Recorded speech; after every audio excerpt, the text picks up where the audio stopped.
WTC పాయింట్ల పట్టికలో team India 3వ స్థానంలో ఉన్న విషయం తెలిసిందే. అయితే 3వ టెస్ట్ మ్యాచ్ డే 4లో వర్షం కారణంగా డ్రా అవ్వడం టీమిండియాకి కలిసి వచ్చిందని చెప్పుకోవాలి.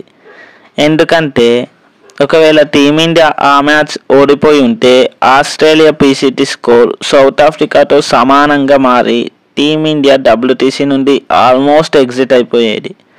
సో మిగిలిన 2 టెస్ట్ మ్యాచెస్కి గాను 2 టీమిండియా గెలిచినట్లయితే టీమిండియా ఈజీగా WTC ఫైనల్కి వెళ్ళొచ్చు.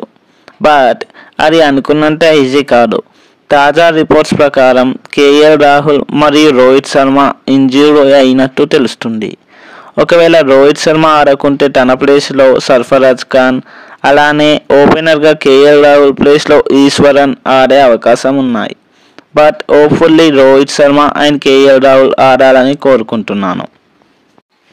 సో టీమిండియా రిమైనింగ్ 2 మ్యాచెస్ గెలిచి WTC ఫైనల్కి వెళ్తుండేమో చూడాలి మరి. సో ఈ వీడియోపై మీ ఒపీనియన్ని కింద కామెంట్ చేయండి. మరిన్ని వీడియోస్ కోసం మన ఛానల్ని సబ్స్క్రైబ్ చేయండి. Thanks for watching. జై హింద్.